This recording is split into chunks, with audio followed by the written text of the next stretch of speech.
And then last name Hallett.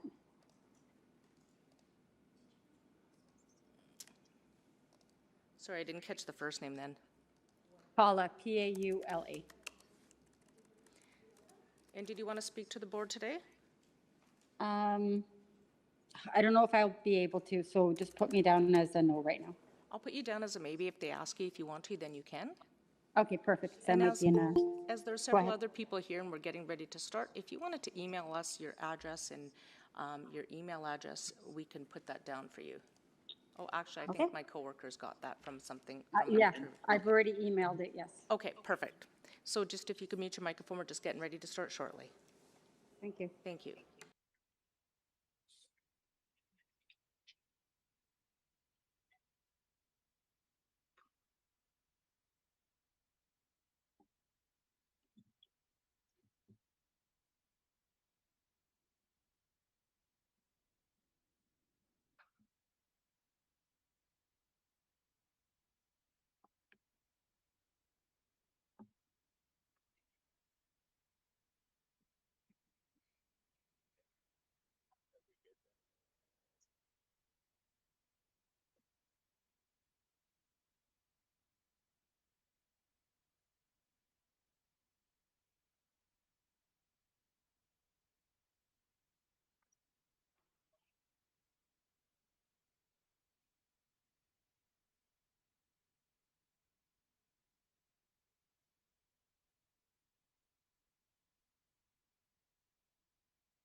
Okay, Mr. Chair, we're ready to go. Thanks.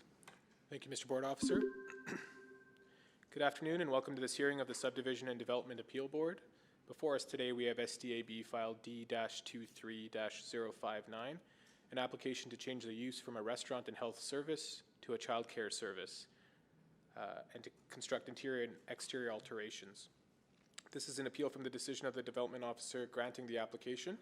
Speaking for the appellant today, we have Ms. Nijar, Ms. Buckler, and then also speaking in opposition to the development, we have Ms. Ward, Ms. O'Connor, Mr. Bitzer, and that appears to be it.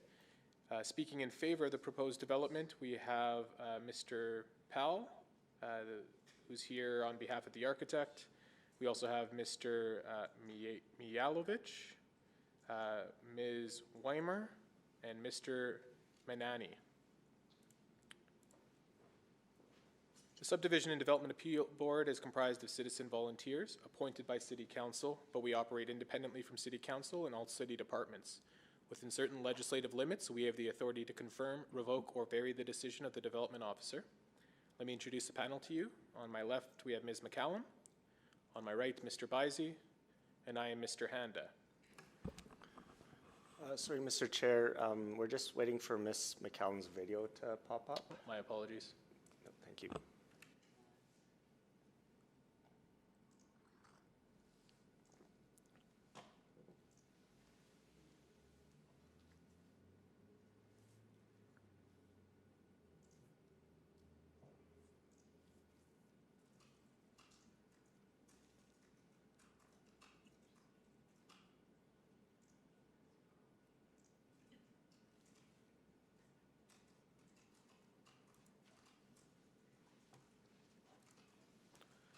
I'll just take a step back. The panel members again are Ms. McCallum on my left, Mr. Bisey on my right, and I am Mr. Handa. If any of the affected parties feel that any member of this panel may have a conflict of interest, or that the panel is not capable of giving a fair and unbiased hearing in accordance with the rules of fundamental justice, please state your objections now. Seeing no objections, we'll let the record reflect that there were none. I'll outline the procedure for us today. After the board officer has read the appeal into the record, We will hear from both appellants and from anybody else who wants to speak in favor of the appeal. Each of these presentations will be followed by questions from board members.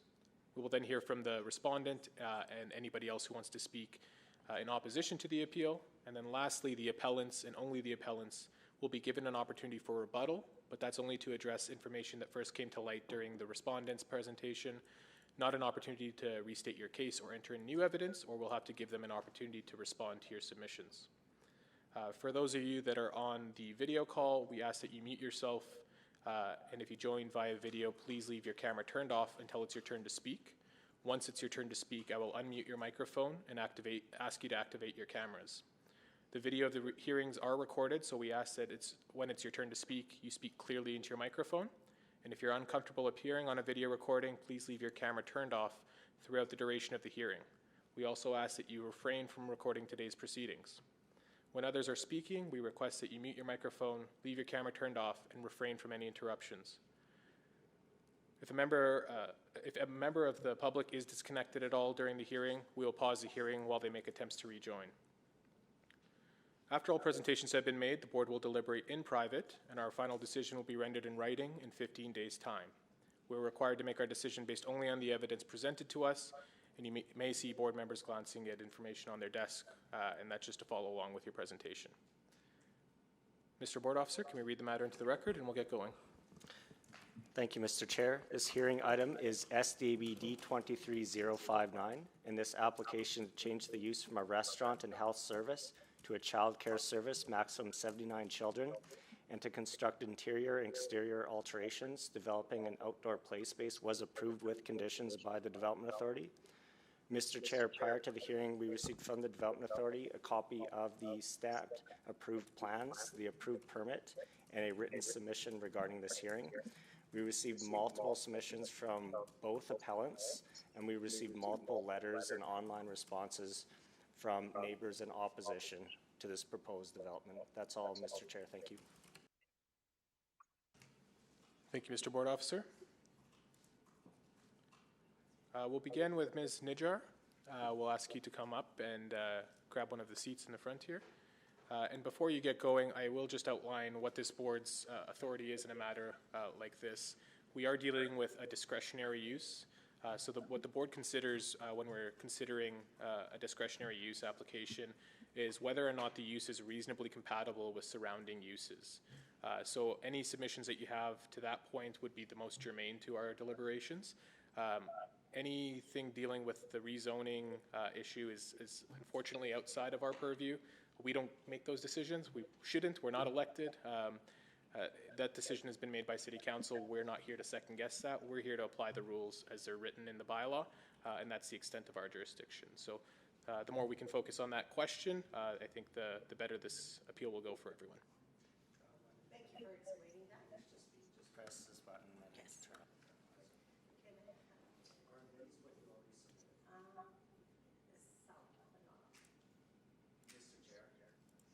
Sorry?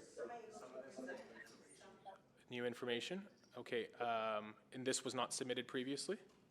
Most of it was, but there were just some new documentation that was added. Okay, so this is what we have. The issue is we have some people on the call that if there's new information won't have the benefit of reviewing that information. So are you prepared to proceed with this? If not, we might need to take your new presentation, scan it, give everybody an opportunity to review it, which... That's okay, I can proceed with this. Okay. And then, Mr. Board Officer, it looks like we have one more mic that's live in here. That's an SDAB mic on a computer. That's the echo I'm hearing. It's still active.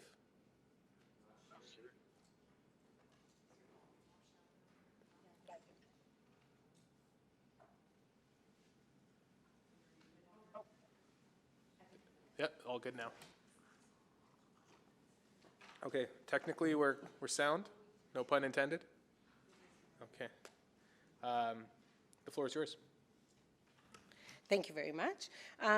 So I, Jasmine Nidger, when I am speaking, I'm actually speaking not only on my behalf, but on all of the appellants that have sent in their submissions and have actually given me a written permission to present on their behalf as well. So I want that to be noted, and no, not just the ones that were against. I'm not talking about the over 300 individuals that fought the rezoning. I'm strictly talking to on this matter for the variances. So on behalf of everyone, the few things that I would like to, there are 28 notices that were sent out, and out of those there were 21 homes, and 19 of those homes have actually all opposed. The other two, not because they are in favor, it's just they're snowbirds. I will not list their addresses for safety reasons, but they are not in the country during this time. So therefore, when we're talking about that this is betterment for the community, you can clearly see that those residents are all against it. Next, please. So this was just to give a bit of a history of the development. And when we are talking about the development, the number one concern was traffic. So those will be brought up again. And the safety of having emergency vehicles, having access to our communities. So yes, it is a repetitive, but I would like to just highlight those points, not necessarily opposing the development itself. Next. These are some of our main concerns. It's a highly traffic hazard. There's a lot of illegal U-turns. I don't know if the board has ever been into the southwest. If you haven't, I would invite you before you make the decision to actually even visit the site. And you can clearly see that there are 3 subdivisions with only one access each. And only having one in and out makes it very difficult for traffic. And so therefore a lot of illegal U-turns are something I will highlight, and noise pollution that this will cause. I'm a mother of 3, so I know what 79 kids in my backyard will sound like. And it's unbalanced for our neighborhood, and it's a near pipeline and unfit for our demographics, and I'm also concerned about our property values. So these are some points that I will highlight. Next. These are traffic numbers not created by me. They might be eye-opener to many. Ellerslie Road is the busiest road in our city, and that is not just my words. These are taken from city maps, and so you can see we are in the Heritage Valley. You can see the arterial roads. That's where all the traffic lies, and this site would be right on the arterial road. Next. I think so many vehicles already turn into Royal Gardens to make U-turn. Many go into the ravines to make U-turn, which is a gated community. There's also a hidden driveway that many have either tried to enter, or there's actually some accidents that have been listed as well that have taken place. Next. So this right here, I like to highlight, the green space is, so this is a closed area where the vehicle is parked on the left. That is the rezone area. That exact location is where we are where the applicant is applying for the daycare, the outdoor space, and this turnaround is actually for emergency vehicles to be able to make a turn when they are visiting the neighborhood. And we know that this already, and you'll see in the next slides, and you can see on the right-hand side, vehicles park all across, and actually I did not get that picture at a good time. There are multiple construction vehicles already parked there because it's easier to access the site by parking here than parking on the site itself. And so dropping off or picking up kids during rush hour, this is exactly what is going to happen. Next. I was out there, and how ironic, I actually saw the illegal U-turn being made right in front of the site.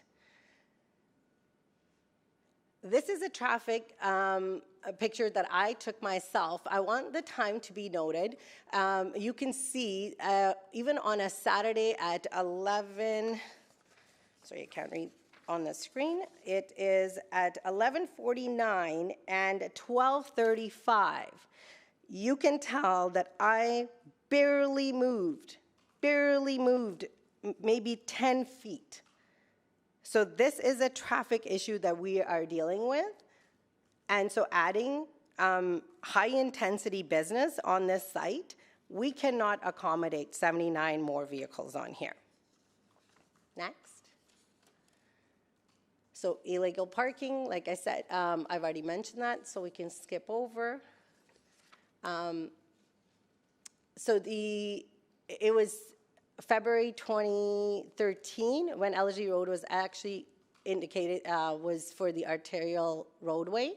So that tells you that 38,500 vehicles are on an average on that road. So please keep that in consideration. Adding more vehicles is extremely dangerous. And these are pre-COVID numbers. Next. So right here is a picture that was just taken last week. The space between the two buildings is where we are requesting an outdoor play area. And the green space is actually major pipelines. And that alone is a major hazard. That is also the storm sewer reservoir under that green space. And our homeowners, and I back onto this green space, we are not even allowed to plant any shrubs or trees on that side because of the pipelines. So keeping that, knowing that distance from the childcare, this was nowhere mentioned in the proposal. Next. The areas that I've highlighted there, those are all marked by either ATCO or First Call. First Call has marked those areas. So you can tell that it is less than, it needs to, the development bylaws for sensitive use needs to be 115 meters away from pipeline corridor. And this site is way below that number. Next.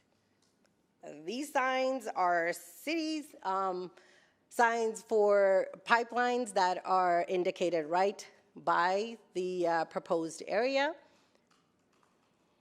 Next. So when we talk about why it is not fit for our neighborhood, the demographics, and I do apologize, this one is not on the slide itself. If you pull just from the real estate guide, you can pull what the demographics are, and there are there are 79 kids in the entire neighborhood. So 79 households with young children in the entire Royal Garden, Richford, and Southbrook, as well as the acreages. So 79 kids in the age group that would be using the childcare services. Therefore, we know that this will highly impact our traffic and the illegal parking and the hazards that we have spoken about, because people will be driving to get to this location. But yet, if you go over on the other side of the church towards Allard, or on the other side of I do have the two studies here. So on the other side, towards Allard, there's actually a higher number, much higher, almost double, to how many people would actually require childcare services. So why are we not building in those commercial spaces that are available, that are already built, and that have been waiting? And we think we're not against childcare services. Like I said earlier, I'm a mother of 3 myself, who, let me clarify, do not need daycare, but on the other side, where young families would make use of the facility and would be a walking distance or a convenient location which would not create any hazard to coming in and out. Next. So, decreased values. I know this is a sensitive topic, and it is also one that is hard to approve. However, I'm happy to share the numbers of my house because I did have it appraised just before the rezoning happened and now. I would like to ask the board, would you like to purchase a house that backs onto an open daycare space? Because I'm literally across a walkway from 79 kids. And I am not just speaking for myself, I'm also speaking for my fellow neighbors. This is what we would be looking over. Next. This is a view from the right one from my house. So where the white trailer is parked is where the playground is going to be. So if I put on a hot tub there on my deck, is it going to be appropriate for those 79 kids to be looking at that? Is it convenient? Is it safe? When we talk about safety, is that really, is that even a safe amount of distance from a home? How about for those of us that work from home? What about the noise level that is going to have on our daily lives? And the one on the left is a picture from my neighbors. Next. Here are more pictures from other neighbors.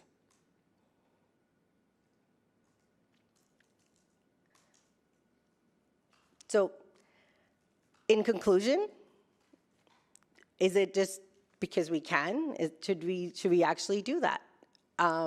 Is there better locations around our neighborhood that can actually facilitate a safe environment for kids and also to lower the traffic? The village is less than a quarter of a kilometer from this site, and they have a lot of lease space with a lot of parking that is allotted. And I do understand that the design does show that there is parking allotted for this, but having only one in and out is going to make it really difficult and is going to add pressure onto our traffic, our noise, and the visibility, as well as for emergency reasons. I like to share a story of my fellow neighbor who almost lost their life because the ambulance could not make it there in time. It actually took them over 8 minutes to respond to that call because they were stuck in traffic. So when you're making this decision, please consider not only the view of our homes, the quality of our living, but also the safety of those that live in that neighborhood.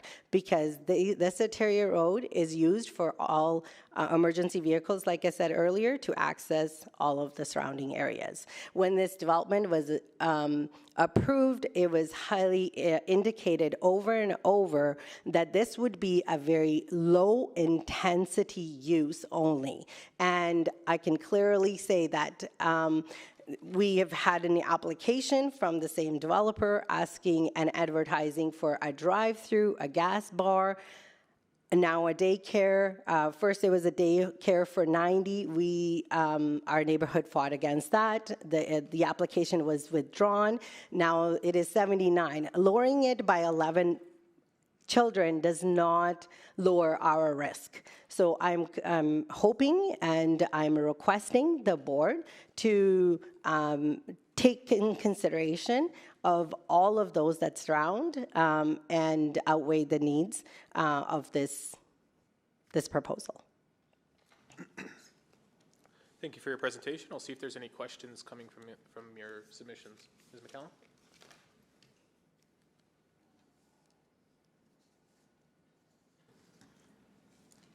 Good afternoon. First of all, I think I just want to clarify something. You talk about variance. In this proposal, there is no variance being provided. It meets the criteria for a daycare. The different conditions that a daycare would have to meet are met. And I think that's in your development officer's report. So it's not called a variance because there is no variance. It is a discretionary use. Discretionary use, I apologize. That's fine. You talk about the demographics in your community. Is that a movable number, or, people buy and sell their houses? So the demographics are usually changeable in a neighborhood as it matures. I'm going with the most current. The most current ones that are listed on the real estate. If you were to purchase or sell a home, sorry, I can look up the exact numbers. Oh, right here. So for the population size of our community, for 2,213 for the population, the households that would be requiring between the age of 0 to 4 is 71. And I'm happy to supply these, and it does reference exactly where the information was taken. Okay, thank you. I suppose the other thing I want some clarification on is transportation. You show pictures of highly congested accesses in the area, but there is going to be a development here of some kind. Will it not bring some additional parking into the area? So for the additional parking for those uses, 71, so what the developer has proposed is, I believe, 4 parking slots for pickup and drop off. But yet, the daycare would be holding 79 kids. So that is 79 people actually coming in and out. And I believe, I could be wrong, but from the drawings from the developer's website, I think there's 28 parking slots in total. So actually bringing in medical offices or other uses like that would not have a high impact during our rush hours only. Drop-offs and pickups for daycares is usually during rush hours. So that is the instance that's the concern that we have, because that's the time we're all either trying to get out of our homes to get our kids or get to our offices, and that's the same time that we would be coming back. So it would impact at a very sensitive time spots. Thank you. I don't have any more questions at the moment. Mr. Bizey? Thank you. Thank you for your thorough presentation. I'm not familiar with this neighborhood, so thank you for your information. I'm trying to understand, how do you get to that 107th Street turnaround within your neighborhood? So it is actually not, this agreement was built when the area was developed. And there was an agreement that because of that green space, that it would never have an opening. I believe in the city's file it's called a gentleman's handshake agreement. I don't know what the technical name is, so it does not open. So the access to the acreages that are next to this zoning, the access actually is from 111th Street, not Ellerslie Road. So that is why where there's a two-way, so you can come in, and so therefore people would easily drive through there and park their vehicles, just like the ones that we saw in the picture, to drop off or pick up. So you're concerned about people dropping off at that end of 107th Street would come from the north? That's right. And not off Ellerslie Road? That's right. Okay. Because there is no way to get, so if we're looking at the demographics of Allard and those communities, from where they would make that turn, it would be easier for them to go straight rather than, there's no way for them to actually access this. And the lights that are just before this zoning is actually in the city's discretion to build some sort of safety. You can even consider that with Jennifer Rice, who has been working on that quite heavily, because there's too many accidents. And that is only, that's where LSG Gift Shop was lifted. It's a huge landmark. Most people know where that is. And so that T-zone already is a big major hazard. And after that is actually a bridge. So therefore, I know that the city council had suggested maybe widening the LSG road. So I have actually done an intense study about that. We cannot widen that road because of the major pipeline corridor. So this is actually corridor, we are under, it's under corridor 2, under sensitive development. Okay, thank you. That's very helpful. Thank you. No further questions. Thank you, Mr. Baisi. Mr. Mialovic, I'll ask you to put your hand down. You'll have your chance to speak when it's your turn. Ms. Nijar, I have a couple questions for you. The first is in relation to the photographs that you took seem to be occurring around lunchtime. How would a development like this really impact traffic during those hours that you've provided? From what I understand, a childcare where you drop off in the morning, you'd pick them up in the afternoon. How does that impact, or how are your images relevant to this development if they're around lunch hour? Thank you for your question. So I do understand those photographs were taken on Saturday, and it just happened to be the night before I was submitting my submission. So it's just ironic that it happened on that day. If I was to take those exact photos during rush hour, they're actually a lot worse. Okay. And those can actually be viewed in even the public hearing that happened with the rezoning, because I've submitted many different times throughout the days. Okay. A lot of your concerns seem to be in relation to the intensity, the fact that there's 79 children permitted under this permit currently. But if you look at some of the other permitted uses under the CB1 zone, some of them include bars and neighborhood pubs and restaurants for up to 200 occupants.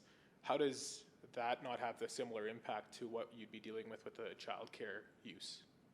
So this has an open spot, so open space, which is very close to our neighborings.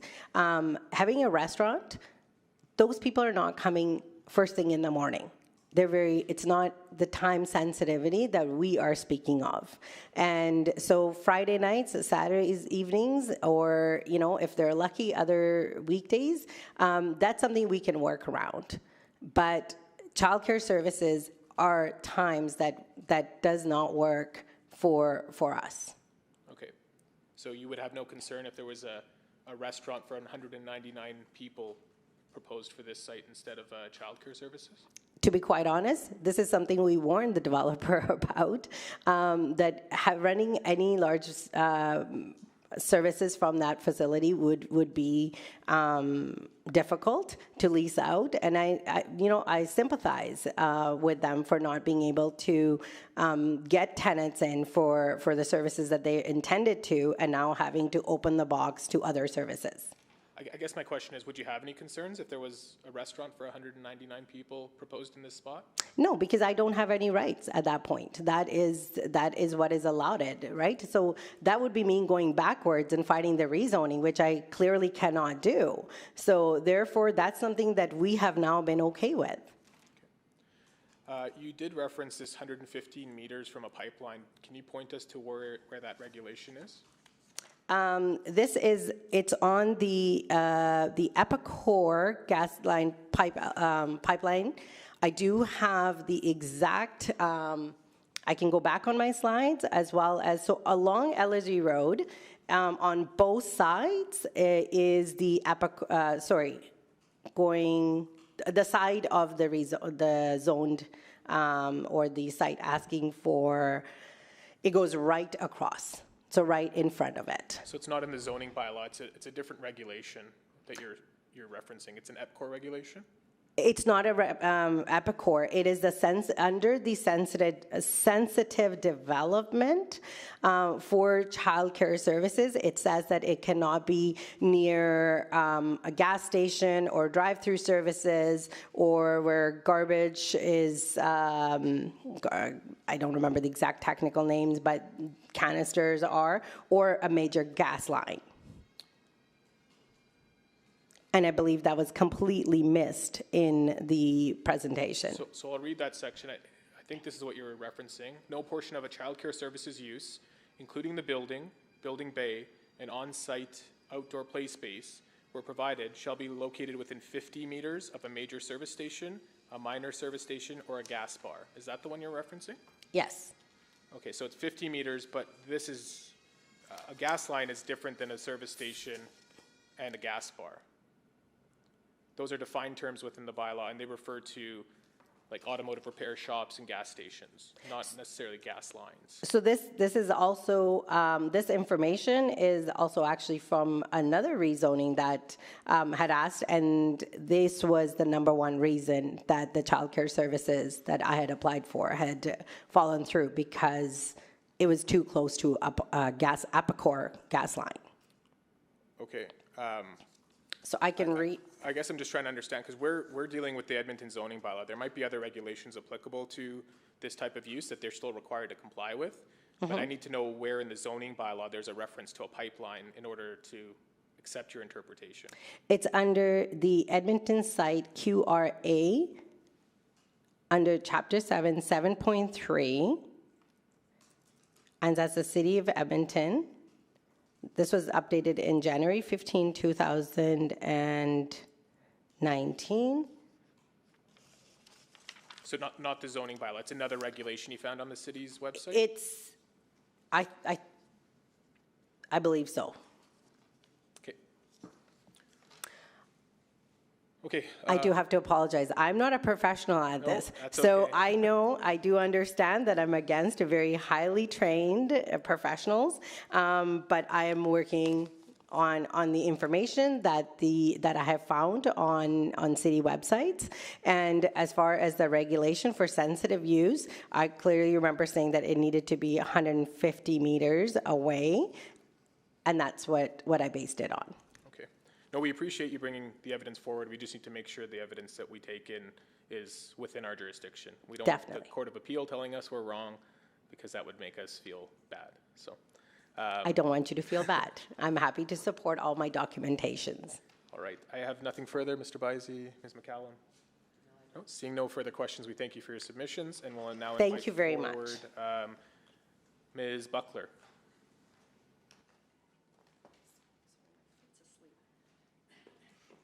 And before you speak, it looks like we have somebody that joined us, Ms. Bitzer. If you're there, can I get you to unmute just for a moment? Hi there. Yeah, I joined at the beginning of the session. Okay, and are you here to speak in support of the development or in opposition to the development? In opposition, I'm here with my husband, Daniel. Okay. We're just in the property beside it. And would you like to speak, or are you just here observing? I can speak at the same time he does, or what we have to say is probably pretty similar. Okay, so it looks like we have your husband on the list already. We'll just, Madam Clerk, did you want the information emailed to you? Yeah, if you could just provide your email address and your phone number, and please send that to sdab@edmonton.ca, then we can formally have you signed in on the record. Okay, I've submitted previously to this, so they should have that information, but I can submit it again. Yeah, if you wouldn't mind, just in an abundance of caution, we'd like to make sure we get it properly. Of course. Thank you. You may mute yourself for now. And now, Ms. Buckler, the floor is yours.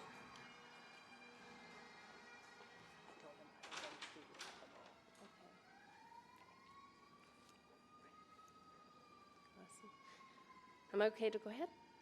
You bet. Thank you. Thank you to the board for the opportunity to present my case. I'm Laura Buckler, And on behalf of myself and the community that I reside in, I hope to paint a picture of our reality and present the facts of how unreasonable and disruptive this child care service would be to our immediate area. Undoubtedly, the increase of vehicles to the site and the increase of noise will create for our community many needless hazards and frustrations. Other than a bar or nightclub, I honestly can't think of a worse fit for this development and the community than this plan. Collectively, the vast majority of the surrounding homes is not a youthful community. This child care service will need to rely on commuters to the site, and the traffic challenges this presents will make this service undesirable, and I honestly believe it will not sustain itself.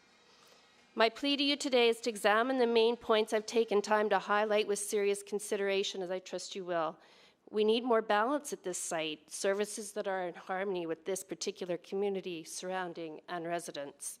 A service which inevitably produces potentially 80 vehicles every weekday during both peak times does not serve well for this area whatsoever.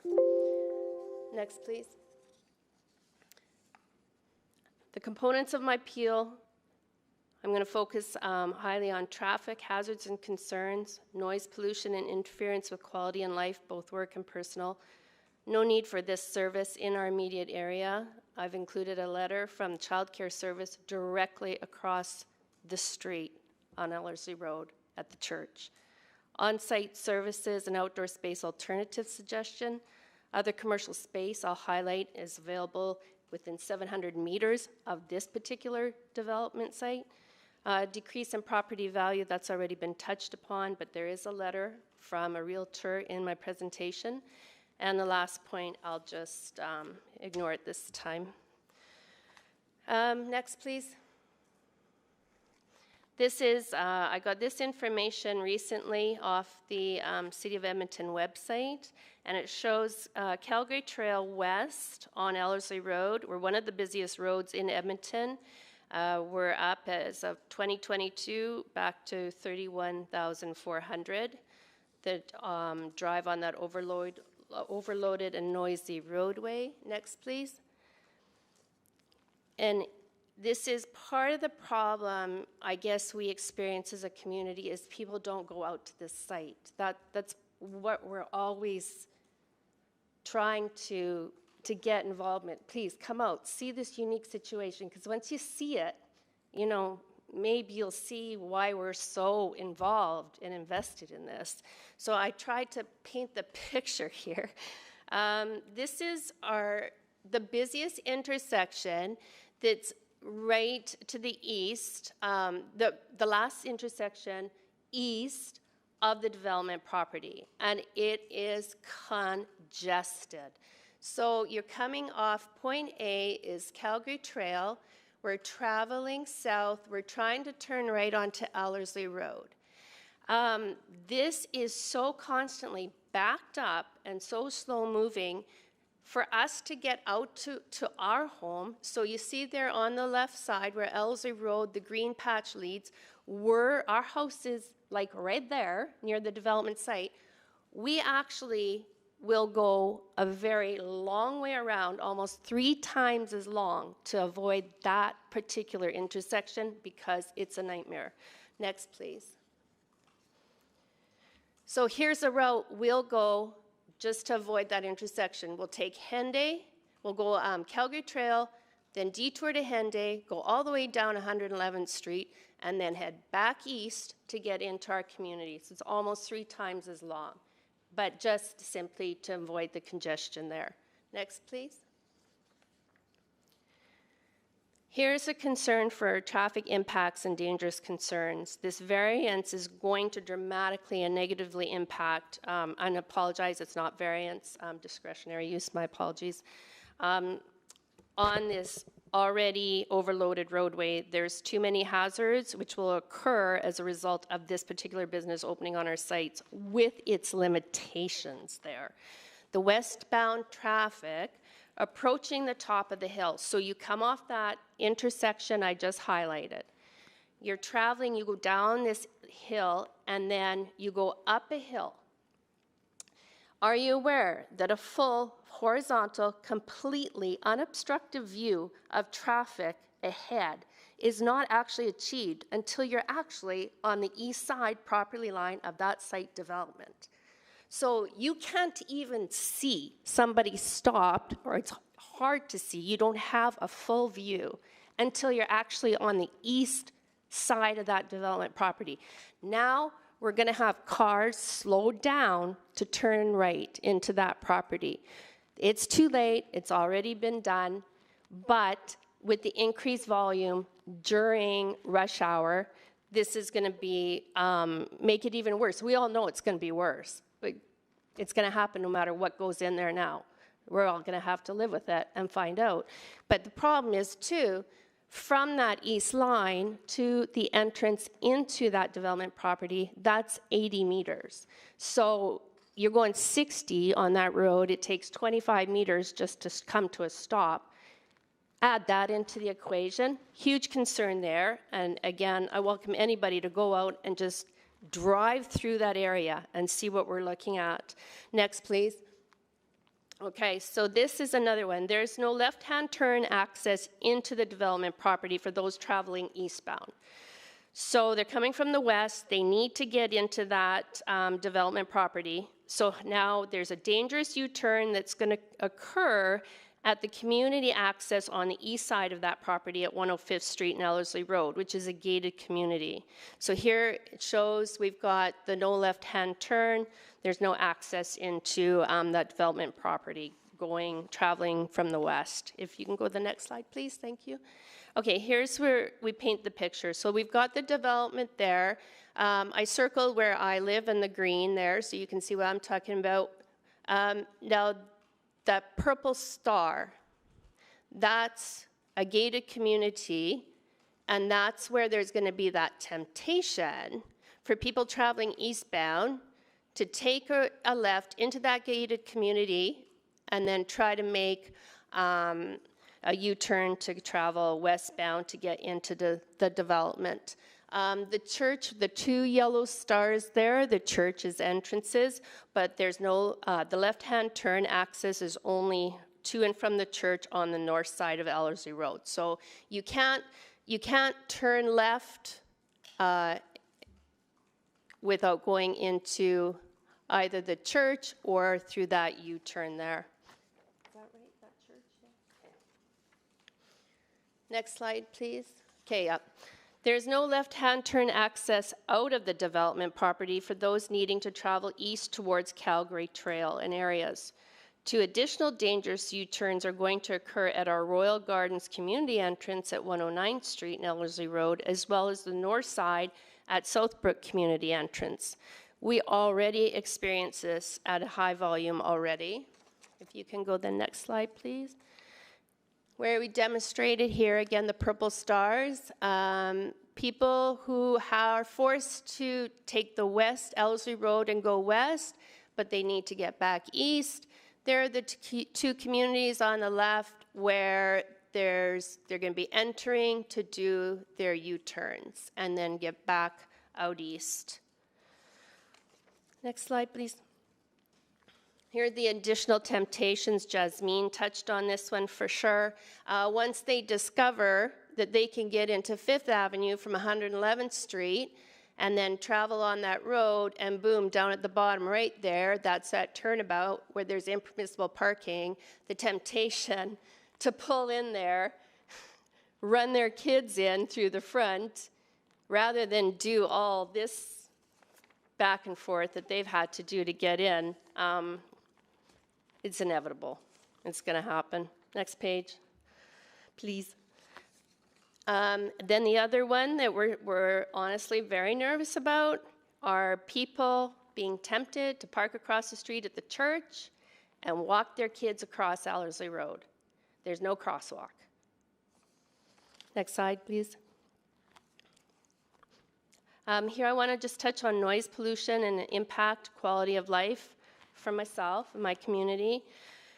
This variance allowing this many children in our immediate surrounding area too closely connected to our homes and yards It's a very wide open space, and it's extremely noisy already.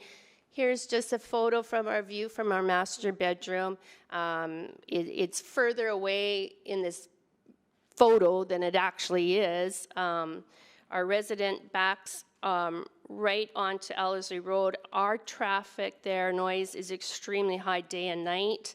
And we're connected to a pie-shaped lot right beside them, so we actually are a lot closer than that looks because we're situated right at the corner of that pie lot.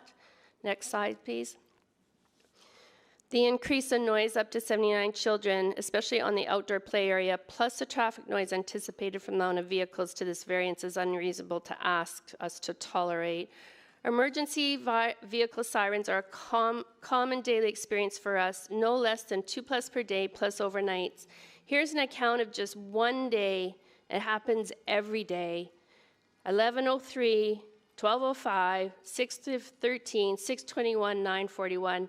I live right back onto Ellerslie Road, and it is ridiculously noisy. The sirens are all the time. Next slide, please. I work from home half week. I'm extremely concerned with the obvious increase in noise this close to my house. This is a view from my workspace. It's right there. Next slide, please. There's a child care service directly across the street from this development located in Ellerslie Baptist Church, which has room for many more intakes. Here is a letter from Bonnie McKenzie, the director of Ellerslie Road Preschool.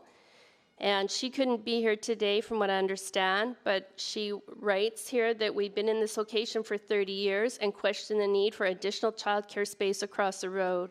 We've got quite a bit of availability for our fall program, and we feel another childcare program will directly affect our enrollment.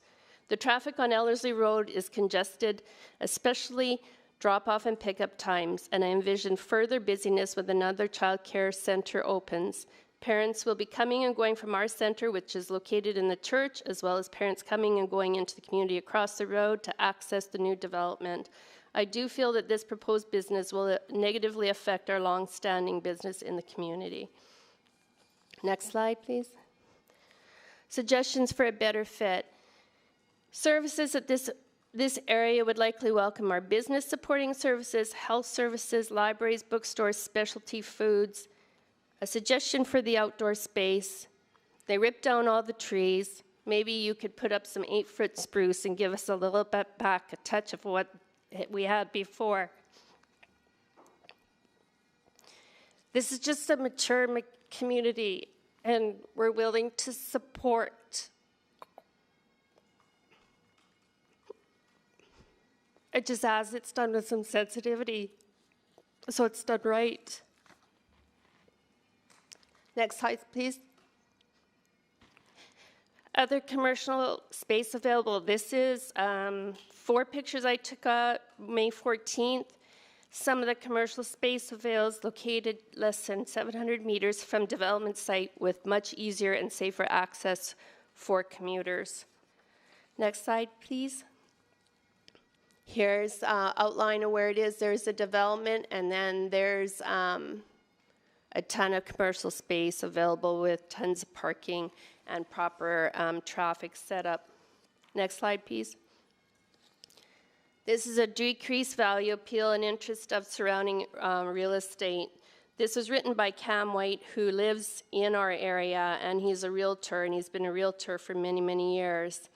And I won't read all through it, but he claims here, in his opinion, for properties that are directly affected, a minimum of 5 to 10% reduction in projected sale price compared to properties not affected by the development. It's not unreasonable to expect.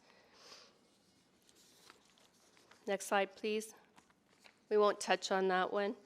I did have one other thing that I did include in further notes is on the traffic impact assessment report from Bunt and Associates, Section 4.1, which was provided for the public hearing on May 4th, 2021, reads, should a more intense development be proposed at the development permit application stage, it's recommended that further traffic review be completed at that time to contemplate the potential impacts of a higher generating development. I don't know if this applies here. That's how I read it, but again, I'm not a professional either. I was just wondering if there was any more studies done with traffic or danger, noise levels for the nature of this business that we're talking about today. That's everything. Thank you, ma'am. I'll see if there's any questions coming from your presentation. Mr. Bisey, we'll start with you this time. Thank you, Mr. Chair. I don't have any questions at this time. Thank you for your presentation. And Ms. McCallum? I agree. I have read this presentation before we assembled, and I don't have any further questions on it. Okay. Just one question for me, and that was in relation to one of the first comments you made, and that was you can't think of a worse use for this space other than a bar. Yeah. My question to you is, under the current zone, a bar of up to 200 occupants would actually be permitted. So if this was denied on that basis, nothing could stop you from actually putting in a bar in for, up to 200 occupants. So comparatively, do you have any comments on that? Would you prefer childcare services of 79 people, or would you prefer a bar of 199 people? And maybe you don't have an answer for that. I'll have to say they would be equally just non-desirable, equally. I understand the rules. I know I get it. All we're saying is this is a different kind of community. And we're high-income earners. We can afford to support what goes in there. Let's make it make sense. We're maybe a good majority of our aging population. It would be wonderful to have a chiropractor next door. It would be great to have a health food store next door, or a health, just things that make sense. And yes, whatever we put in there is going to increase traffic. We understand that. But this seems so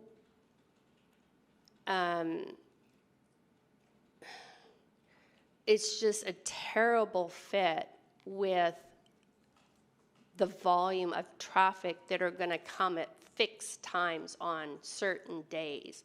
Like, there's no randomness, you know what I mean? Like, when I go to the chiropractor, I've got 8 to 5 to schedule. Like, this is fixed, busiest times in the worst possible spot I can think of. And that's why we have been so vocal about asking people to come and see. Come see, come bring a lawn chair, come sit for 2 hours. See if you can handle the noise from 3 to 5 p.m. See if you can handle the noise from 6 till 8 p.m. Watch the traffic. We'd love if somebody would come out and watch. We invited Michael Walters out at the first CB1. And he came out, and he was the only one that came out, and he was like, oh my gosh, I had no idea. People just don't know till you live there, till you spend time there. So we don't mean to be impossible. Understood. And I appreciate your concerns. I don't think I have any other questions for you at this time, so checking around, seeing if my colleagues do, seeing nothing. Thank you for your presentation. Yeah, you can say. Okay, sorry. We did neglect to mention that Jasmine and I did walk around to everybody who got a notice, and even though they're not all here today or they're representing, we did get signatures on all the petitions. I trust you guys got all those. We did, and yes. saw. Okay, thank you. Thank you for your time. Thank you. All right. Now we will hear from Ms. Ward.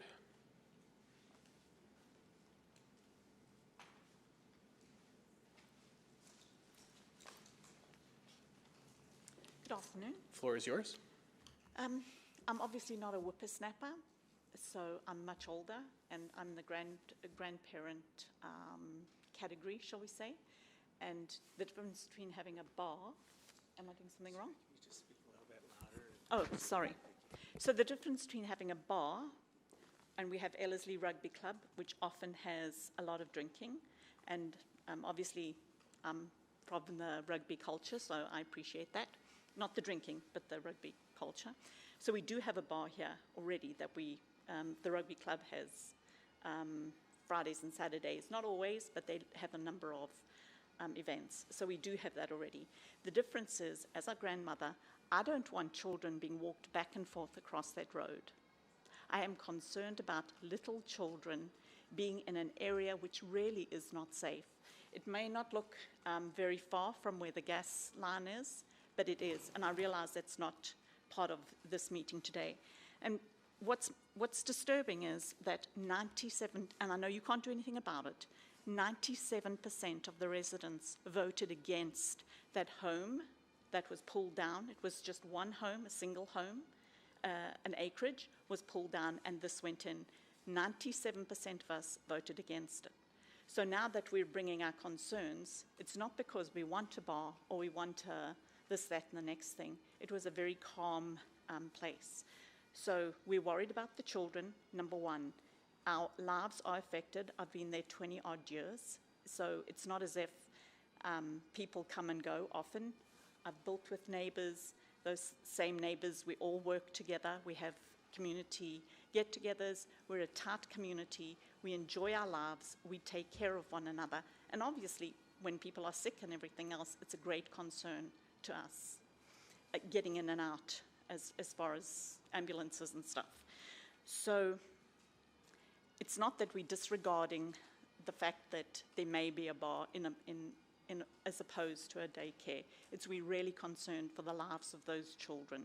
And when you're in a rush and you've got to get to work and you've got to drop off the kids, you know, you do take shortcuts. I know, I've done it too. Not there, but you do, when you're rushing, it's like, 5 more minutes this can take. So that's one of the things that I'd like to talk to. The other thing is, I wasn't prepared to come today, but I have come, and we have snowy owls, great horned owls, moose, coyotes. We have a plethora of wildlife that was noted. We're part of the ravine. We have beautiful, beautiful, my husband goes running, he runs into a moose and her calf. Beavers, we've got beaver dams, we've got one of our neighbors just let loose the geese that were in it was a loon in his backyard this morning with 7 chicks this morning, let them loose. It was a fence, so he pulled out the boards and let them out into the back, the acreage road. He let them free today because they were obviously ready to leave. So it's a beautiful space. We've had a lot of peace, a lot of quiet, and a number of us are senior and retired. And there's a great, I think it's 55 and over. There's a seniors residence within Royal Gardens. And those people are older. We meander around, we talk, we stand and have coffee in the morning, whatever we would like to do. It is busy and it is noisy, but we've been there and we've kind of grown with the noise. Not that we want to add to the noise, but it's a community where we've all been together for a long time, and the changes from a little strip road, Ellerslie was a little dirt road, and the road behind us that we think from 111 people will access is gravel road. So even with the construction going on now, they're going down there at 80 k's an hour, and when you're walking your dogs, or when you've got a moose, or when you've got deer, or whatever else, and we have had a moose run over, we have had a coyote run over this year, and a deer was on Ellerslie 2 years ago. So the animals are specifically impacted, probably even worse than the older people like us. So we're going to ask you to really listen, because as I said, we voted against this 97%. And I personally, I'm a little bit, I don't have I have hopelessness, whereas Jasmine and the younger people are more hopeful that you'll listen to us. And I realize that our voices no longer count. But if we're believing that we're supposed to be taking care of the earth and all the other things that we're supposed to, because we're not taking care of the people, this is the last little place where we've got a green space where we have a lot of animals, a lot of big animals. Moose are big. And so, as I said, we've resided there for 20 odd years, and I have seen the decrease in animals. And yes, it's annoying when they come in and eat your lettuce or your cabbage or whatever, but it's kind of cute too, so we get over it. Now we've got a hospital going on the, and I'm going to say the right-hand side if I'm facing Ellerslie Road from Royal Gardens. I have no north and south thing. It's probably west. So now we're going to have a hospital going in. So we're going to have more ambulances, we're going to have more traffic, and that is slated to come, I'm not quite sure. The dates that we're given never happen, but there's a hospital that's going to be put in there. So we've got that to consider as well. And that's not very far from us at all. And the last thing was,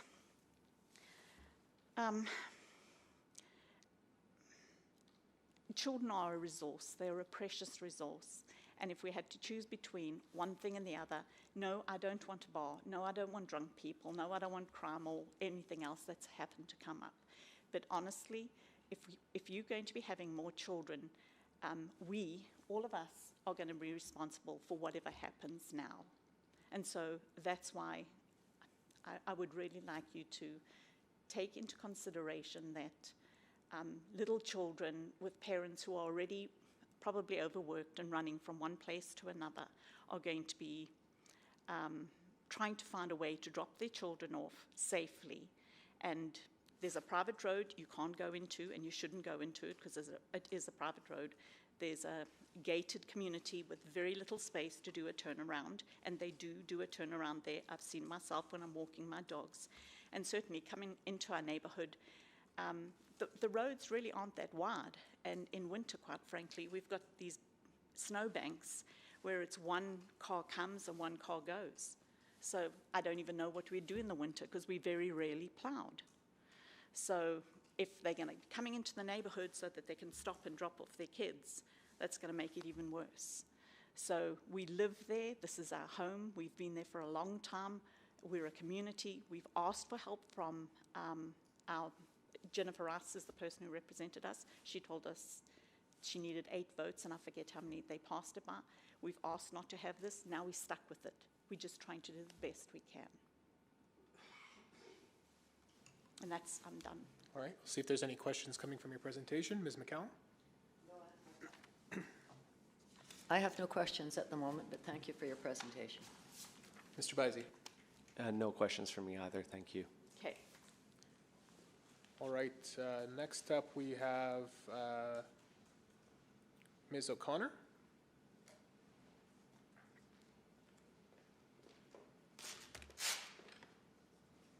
Good afternoon. Can I just ask how many people have driven on Ellerslie Road recently?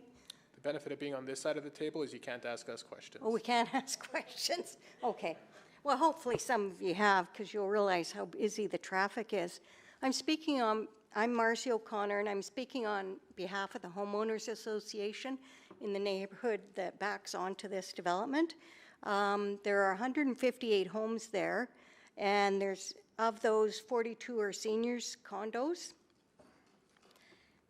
Some of them have mobility aids, and of the 158 homes, in addition to the seniors condos, there are a lot of elderly in the neighborhood and retirees. Now, there are a few kids in the area, but from what I've noticed is there are a lot of multi-generational homes, so they don't use daycare. Usually they have a grandparent or something take them to the bus, and then they pick them up at the bus after. And we also have a number of people who work from home, so they don't need daycare for themselves. One of the concerns we have is the safety, because people already turn into our neighborhood to use the light to go eastbound, and so people are just zooming in and zooming out so that they can make that turn. And it's right in front of the seniors' condos that they do that. Some of the things you've mentioned, Mr. Handa, about are we concerned about a bar there? And I'm sure there are some concerns with that. However, a bar you know, they're usually coming after rush hour. There's a few who come at rush hour, but they're not always coming at rush hour. They're coming throughout the evening. I mean, young people usually just start going out at 10 o'clock at night. And we already know, in addition to this development, there's going to be more traffic on that road because of it being a hospital corridor, and also the rugby club has sold, and we know there's going to be possibly commercial development, but but dense residential. When parents, if they do park across the street at the church, we're concerned about the parents' and children's safety if they jaywalk across the street, because there is no real safe place to cross the street there. They have to go quite a ways back to get to a crosswalk with lights. I think that, one of the things that came up at our AGM, our annual general meeting of the Royal Gardens, was the concern about this development. So neighbors are really worried about the additional traffic. Okay, and those are my key comments. Thank you, ma'am. I'll see if there's any questions. Mr. Bysey? No questions, thank you. And Ms. McCallum? Thank you. I have no questions. I also have none for you at this time, so we thank you for your submissions. Thanks. And now we will hear from Mr. and Ms. Bitzer. I see you're both joined, but if one of you want to unmute, we can hear from both of you at the same time. And the floor is yours. Hello. I hope you can hear me. Awesome. Thank you so much for nodding. My name is Daniel Bitzer. My wife and I, Samantha, we own the property directly north of the entire development. So we share the property line all the way across the back, or the north side of the development. And we share kind of both roads with the development on the east and west side. On the east side of our property, we have a private road that's on our property. And on the west side, we have our neighborhood access road with the turnaround at the end. So I think for me, I'll let my wife speak, but I think for the most part, I'm concerned about the turnaround at the end of the road and the traffic on our little neighborhood road. I think that if I had kids at this daycare, which we won't be planning on having, the likelihood is that I would probably use our little neighborhood road, because the daycare is right at that corner of the property, and they plan to use that space anyway. I think that the turnaround is a little bit of an issue already. I'm seeing daily with the construction workers that people will park in the turnaround. Right now we have about 10 to 30 cars parking on our street every day in front of our house, just for the construction. And what happens is people will park, or let's say drop off at the end of the turnaround. So actually our driveway into our property here, it's the last driveway on the road. And so what happens is cars turn around in our driveway. And like in the last 4 weeks of construction, I'm seeing like 2 to 10 vehicles, including large trucks, turning around in our driveway every day. I think that would only ramp up from maybe not big trucks dropping off kids for daycare, but I think we would see a pretty good amount of traffic on our little road. The turnaround is very small. Thank you, Jasmine, Amin, and the earlier presenters. But yeah, it is a small space to turn around in, and it's tight, and it does get very busy. I am concerned about children's safety, but I do feel as well that I'm more so concerned about the impact for us. I mean, obviously we're here to represent ourselves, not the parents crossing the street, but I do think they face some risk there as well, for sure.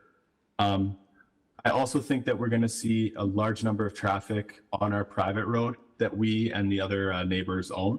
There is private property signs, but people do pull in there all the time. And the road there is only 1 car wide. It's plowed privately. We have to pay to get it plowed. And so there's no way to turn around on that road unless you drive all the way up 4 properties and turn around in their driveway privately. So I don't know if we can further stop people because that is connected to Ellerslie from turning around in there or pulling in there to drop their kids off. But I do think that that road is a traffic hazard. And apparently there's been some cited accidents there.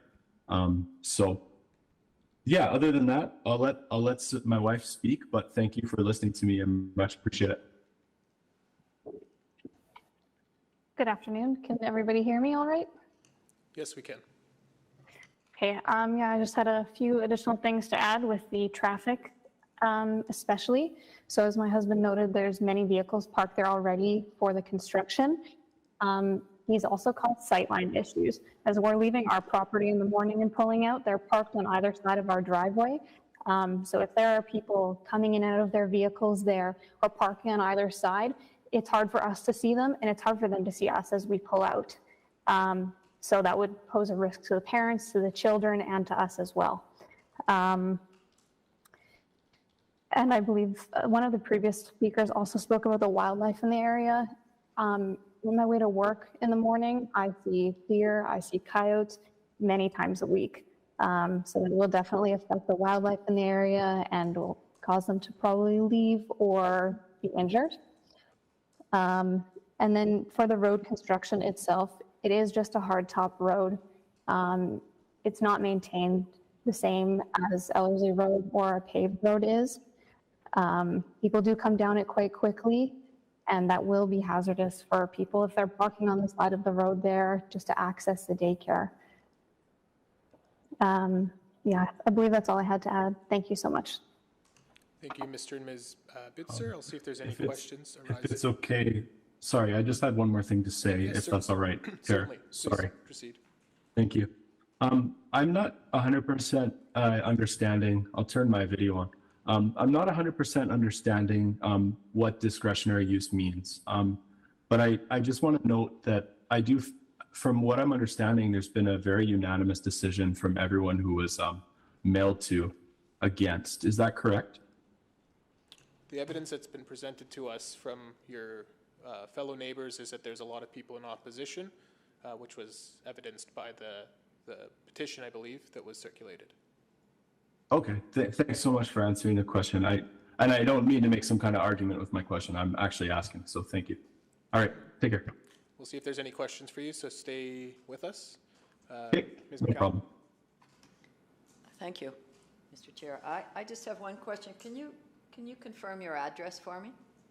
Sure. Our address is 641 107 Street, Southwest. We purchased the home in last September. We are concerned about our property value and how it will be affected, most definitely by these developments. Unfortunately, our house was in repossession for the last 3 years. And I don't think that there was any advocacy as a neighbor for this property over the last 3 years of hearings and decisions. But now that we're here, we definitely want to protect the value of our investment. So your property is, correct me if I'm wrong, is it within the 60 meters of this development? Yes, ma'am. We are fully adjoining their entire north side. So we are the most direct and most impacted neighbor in all aspects. You're 6, what is it, 6? 641 Okay, thank you. 107 Street. I could try to share my screen if that would be helpful. I've got that, thank you. Not necessary, Okay. sir. We have a map here, so. Thank you. Okay, great. Anything further, Ms. McCallum? Mr. Bizey? No further questions, thank you. All right. Mr. and Ms. Bitzer, I don't have anything for you either at this time, so we thank you for your appearance today and for your submissions. You may mute yourself and deactivate your camera. Thank you. We'll just check in with Ms. Hallett and see if you've indicated you might want to speak. Have you made a decision one way or the other? Yes, so I will, I've been kind of right. Ms. Hallett, So- one second there. Your connection isn't great.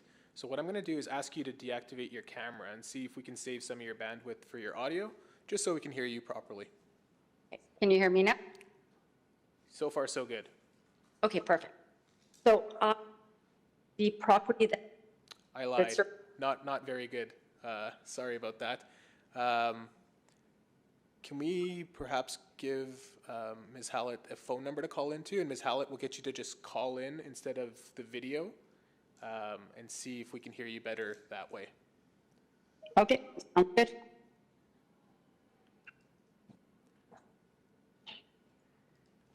Perhaps we can just put that in the chat, Mr. Board Officer.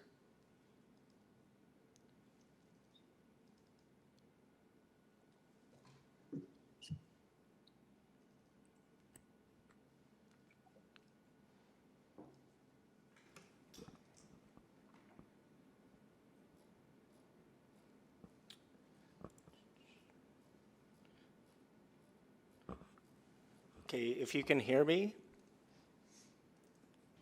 I can hear you. 587 Okay.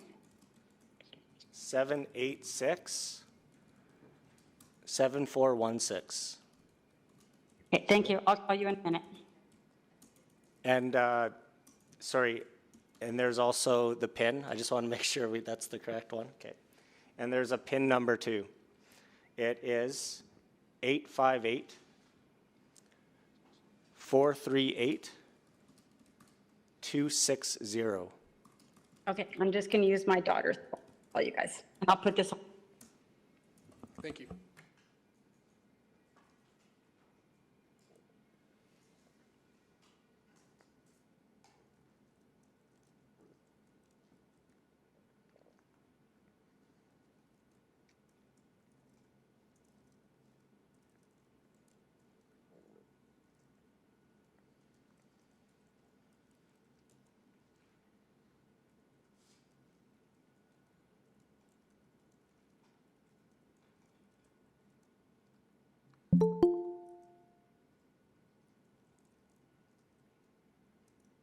All right, Ms. Hallett, can you try speaking now?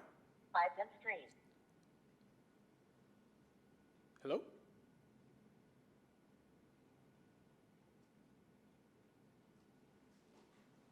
Ms. Hallett, are you there?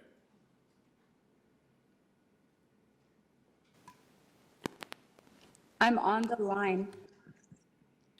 Yeah, we can't seem to hear you on the line.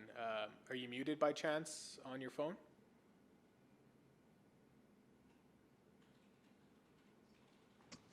No, I am not.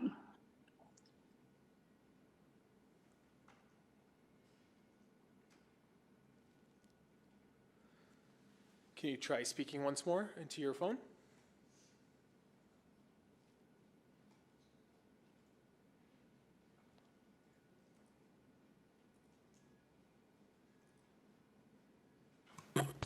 Okay, I'm going to try to log on with another computer, okay? Sure, sounds good. Thank you.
All right, let's give it a shot now.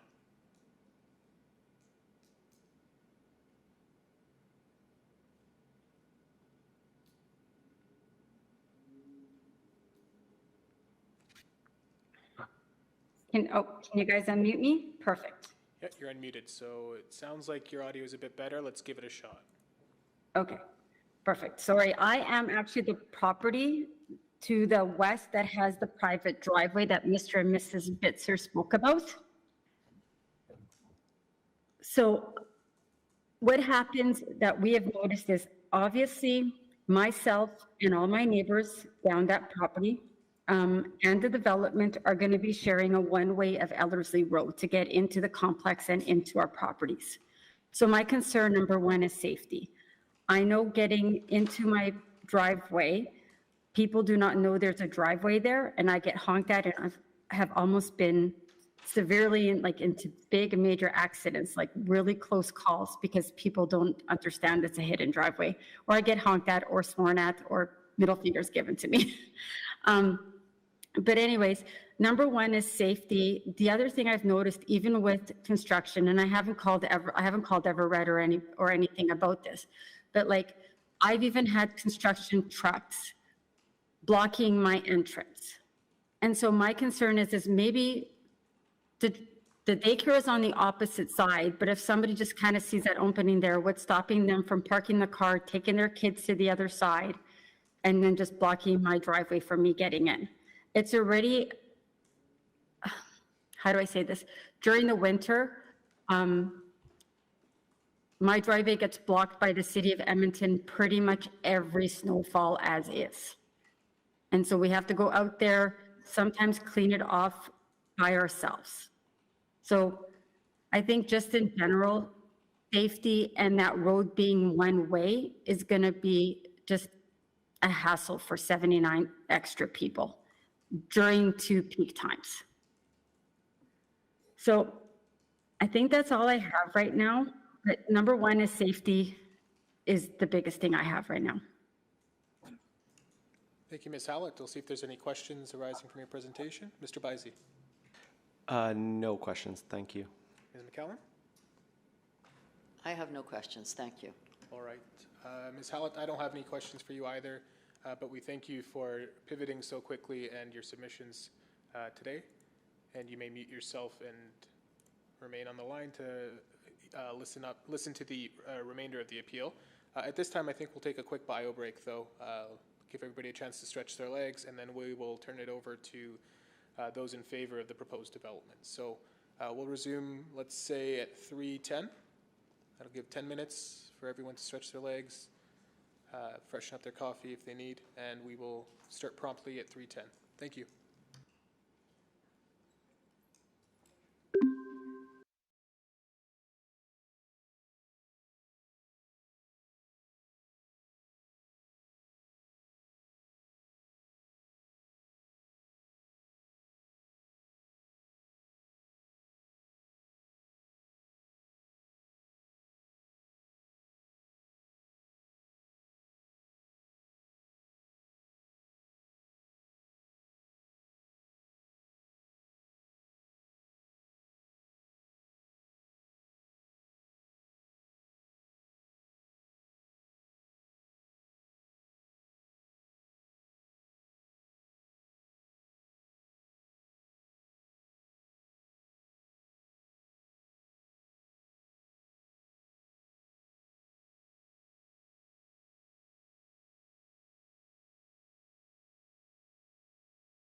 Okay, we'll call this hearing back to order.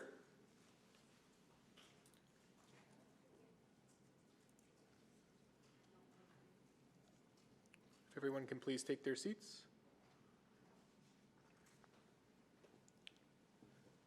All right, the first person on my list to speak in favor of the proposed development is Mr. Powell. So Mr. Powell, the floor is yours. You may unmute yourself. I believe you're on telephone, and the floor is yours to make your presentation. Thank you. Good afternoon, everybody. I come as a developer for the daycare, and there are a few things that I can say. Having a daycare in the neighborhood, I mean, we do have other businesses, so I can safely say that I have not seen any adverse effect on the properties, property values. One of the other points raised was that parents will park in the parking across from the road in the church. At any given time, the parents that come in to pick up or drop off are usually 2 to 5 families at the max. We have 4 spots. There are spots in adjoining places. There will be 24 spots. There is never a given time that all the parents of 71, 79 kids that are there would be coming in at the same time. I'm not very well aware of the community, so I cannot comment on the local traffic situations. But the noise from the daycare, we have a daycare adjoining to apartment buildings and everything. You can't really hear it that much. Even if the children are playing outside, which is a couple of hours in the morning, couple of hours in the afternoon, it's not that loud. And it's not all the time that all the 31 kids will be outside in the play area. The play area is a restricted, you have a limited count that you can have max safely in there. And that's what there is. The play area will be enclosed in a wooden fence, so the children will not be actually looking outside towards people's houses. They're usually too busy playing with themselves. So, in my humble opinion, daycare would be a good, useful addition to the neighborhood. Rest, you guys are there to make a decision on it, and we will humbly accept whatever is decided. Thank you. Thank you, sir. I'll see if there's any questions arising from your presentation. Mr. Baisi? No questions at this moment. Ms. McCallum? Can you tell me what relationship you have to this development? We will be developing the daycare itself. We'll be making the daycare, running and operating it. Thank you. All right, Mr. Powell, we've heard some submissions from the neighbors in the area that this development is going to cause a lot of congestion, especially at pickup and drop-off times. Do you have any responses to those submissions? Like I said, we have other daycares, and at any given time, like even in the rush drop-off, there is not more than 4 or 5 families max who would come in one go. Everybody has their own work schedule, their own drop-off timings. Parents, the daycare will open at 6:30 in the morning. People come at their own pace. From 6:30 all the way to 9:30, depending on their jobs and their schedule. So, like I said, the same thing will apply in the afternoons. It is always a flow that I have in my past 6 years of experience of owning, operating daycares. There is never a time where you have a big rush of vehicles, big rush of families trying to get in. Okay. So it shouldn't be an issue. I understand your submission, but there is certainly the possibility that everybody could show up at the same time. Is that not correct? Only in case of an emergency where we have to close the daycare or there is an issue where the children have to be all sent home. Then in a short period of time, will all the families come in. Other than that, like I said, in my 6 years, I haven't seen that. Okay. Ms. McKell? We heard a lot about the turnaround restrictions on the one-way on Ellerslie Road and the church across with people trying to cross the road with children around security and safety. So can you speak to that?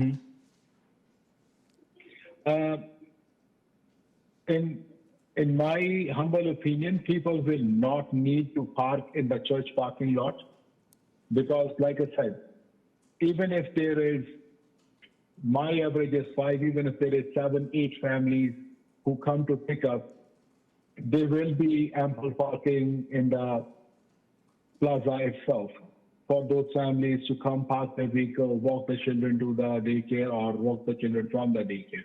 The concern about, my apologies, I'm in my office.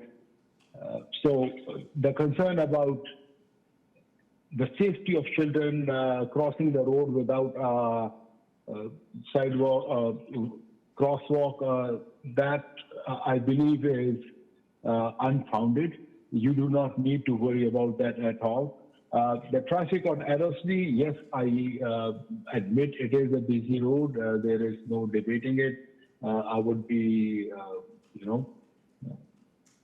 really amiss to say that there is a lot of traffic on Ellerslie. How it will impact the plaza, I'm not quite sure. There is a turning lane to turn into the plaza, and my opinion on the traffic or my wisdom on the traffic is very limited, so I will not make any more comments on that. But safety for crossing across the road, you don't have to worry about it. I don't see anybody doing that. I mean, after all, they are parents too. I mean, you simply don't see parents doing that with their kids. I realize you have limited direct knowledge, but do you have any comments about the many times we've heard people will turn into a private road or a driveway to turn around because they have to get access going the other direction on Ellerslie Road?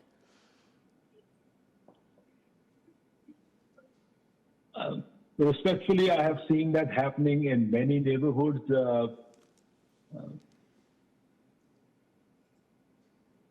This area, I understand, has more problems, but I think this is something that can be remedied in future development plans of the city. But again, like I said, I'm honestly not at place to say anything about it. I don't live in the area. Okay. I've been there a few times. I didn't have to make a U-turn, but then again, I was driving the other way every time that I was going. So I guess a little bit of planning can go a long way in this matter, but that is my 2 cents on that. Okay, thank you for your comment. Thank you, Ms. McKell. Thank you, dear. Mr. Bizey, anything? Yeah, just one question, and you may or may not be able to answer this. As this is a discretionary use, we're trying to ascertain the appropriateness of this development in this location, and we're hearing a lot of concerns and questions around this particular location. Are you able to shed any light on why you want to be in this location? Ellerslie itself is a busy neighborhood. The whole area in general is very busy with lots of families coming in, new younger families moving into that area. A couple of my acquaintances just recently told me that they plan to buy a house in Ellerslie because it is so convenient for everything, and there will be an increasing demand for children's services with all the young families moving in. So I don't see and I don't see any reason not to open a daycare here. Thank you. That's helpful. Thank you. Thank you. Thank you, Mr. Powell. There's no further questions for you at this time, so you may resume muting your microphone. And Thank you. It appears as though Mr. Mijalovic, Ms. Weimer, and Mr. Manani are just observing, but I'm just going to confirm. Mr. Mijalovic, do you have anything you want to speak to on this matter, or are you just observing? I'm just responding on behalf of everybody that you just mentioned. Okay. Just a clarification, based on the rezoning and the development permits that has been obtained, the property access to this commercial development is only going to be off of LSD Road to an auxiliary lane. Multiple traffic analysis and impact assessment has been conducted pre-pandemic, post-pandemic, to address the traffic impact. And as a result, in compliance with City of Edmonton requirements, access off of 107th Street has been completely blocked off for this development. After construction is complete and the access off of Ellerslie is established, the access to the development is only going through the Ellerslie Road. Just a clarification I wanted to provide, as some information was relaying otherwise. Okay, thank you, sir. Anything further before I open it up for questions? We'll be happy to address any questions that the panel has. Ms. McCallum. You're telling me that, or us, that 107th Street, after your construction, is going to be closed off for access, and the access to this development will only be on Ellerslie Road. That is correct. The civic address has also been changed to reflect that. And will this only be in one direction from west to east with no left turns? That is correct. That request has also been analyzed by City of Edmonton Transportation. And at this time, the city has advised us that no left in or left out would be permitted from this development. Okay. Can you think that this will lead to some illegal use of private driveways to turn around? I believe that we cannot predict behavior of people. There are speed limits everywhere, but I'm not certain everybody follows the speed limit. Likewise, there is distracted driving, identifying that you should not be taking photographs while driving or utilizing your phones. But as it's indicated, others, perhaps some drivers do have those offenses, but we cannot stop it. We cannot predict it. Okay, thank you very much for your comments. Thank you, Ms. McCallum. Mr. Bizey. No further questions. Just one for me, sir. You stated that a TIA was completed at the rezoning stage.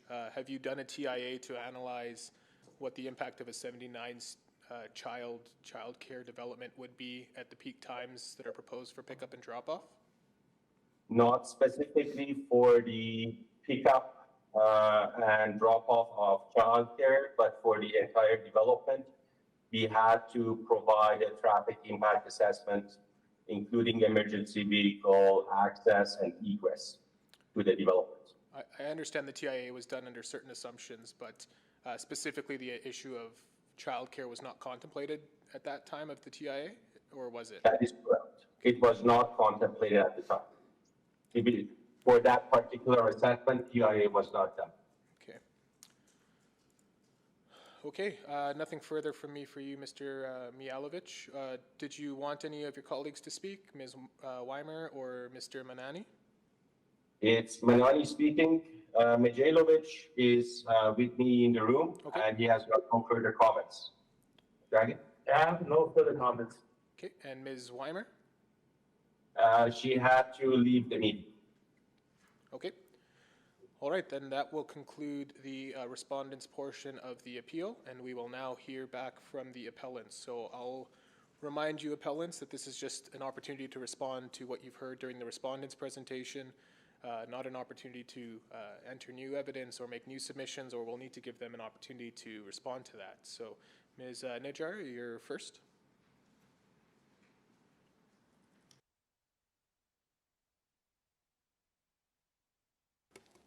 Thank you once again for the opportunity to speak. I do understand that when the question was asked in regards to, I'm not sure if this is considered new business, but for the demographics as well as the pipeline that I touched base, I do have the evidence here and I can present it if need be, as well as the applicant for if I may ask him, that he speaks on no noise. How does he come to the conclusion that there will be no noise, or from his previous daycares to this daycare? This isn't a courtroom, so there's no real cross-examination or anything. Oh, so I can't question those? No.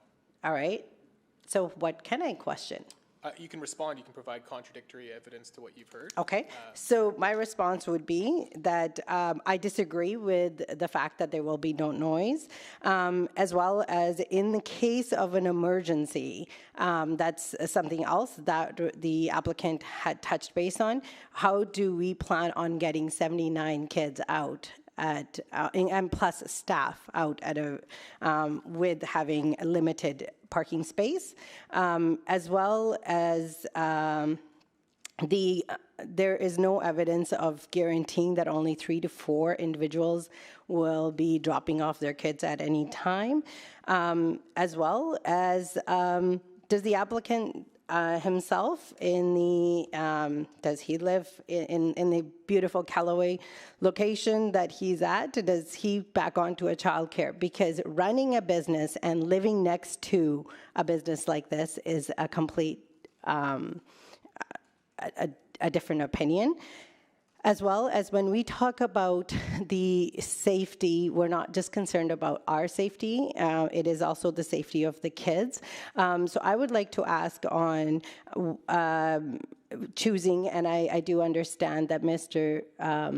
Chris had also requested the same question, why choosing this location when just across the street, there are areas that actually back on to beautiful ravines, beautiful scenery that would be better suited for the kids rather than right in the middle of a parking lot. Thank you. And before you go, I will get your evidence on the bylaw section you were citing. Is it the direct development control provision for Heritage Valley? So it is, so what I was asking for is the risk assessment. So see if the risk assessment department is the one that asks for guidelines of development by the pipelines for any commercial, any development. And daycare does come under that. Do you have that section handy that you're referring to? I have it. I don't know if I know how to read it. Read what's at the top. So that's what I had already indicated. It is the Edmonton, sorry, it's just a little blurry because I just printed it out right now. Okay, so this one would be the core, it's table 7.31, and it comes from from chapter 7 from the Edmonton site QRA, and it is it's presented by the Risk Assessment Department of Edmonton or Alberta. I'm happy to upload the information or provide you, each one of you with a hard copy. I'm just trying to think the best way to take this evidence in, Mr. Board Officer. Mr. Chair, I could just provide you the document. You could see if you want to submit it or not. It looks like it's it's a guideline. It's not a direct control Let's zone. take a look at that. Thank you, I appreciate your help.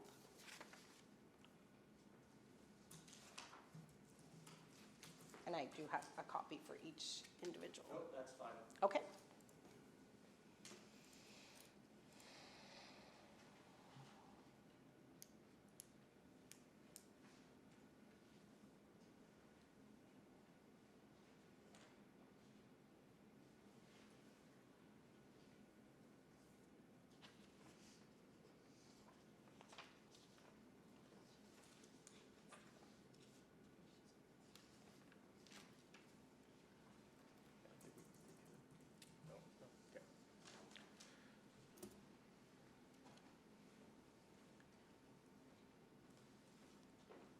Thank you very much.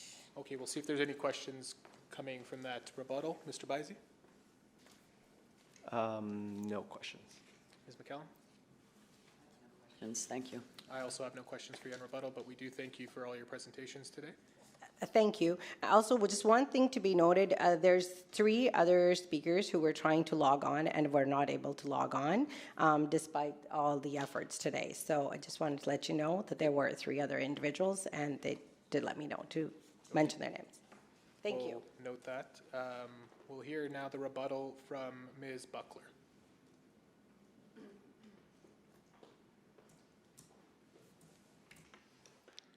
I don't know if you can help me with this. There was just one area I was a little bit confused about, was the gentleman that spoke to the 107th Street. It's going to be closed off. I couldn't really make out what he said there. His submissions were that once construction is completed, the access to the site from 107th will be terminated. So that turnaround, there'll be a blockade pretty much right at that entrance of that turnaround area? Is there an actual blockade? Like how? My understanding is they'd have to put a curb up and re-landscape that area. So that curb cut would disappear. Okay, it'd be kind of nice to see what that looked like. Okay, and then the gentleman that spoke about the daycare gentleman who's operating the daycare, and he mentioned there's a limited count on the outdoor play area, but he didn't mention how many that number is, if there's any more additional information on that. You have the same information as we do. Okay, thank you. I'll just get you to stick with us, and we'll see if there's any questions for you on rebuttal, though. Ms. McCallum? No questions, thank you. Mr. Bisey? No, just going to mention I'm looking at the site plan. It looks like there's a fence there as well. Okay, so the fence there means nobody will be able to turn around at all? Like, is the fence at the end of the turnaround? I can't answer that. I'm just mentioning I'm looking at the site plan that was Okay. provided and approved by the city. Okay, I think I know what you're saying now. I got the visual. Got it. Thank you. Thank you so much. Thank you, ma'am. That concludes all the public presentations today, so we will conclude the public portion of this hearing. The board will now deliberate in private and render its decision in writing in 15 days' time. Thank you all for attending today, and we wish you a great rest of your day. Thank you. Thank you. Thank you.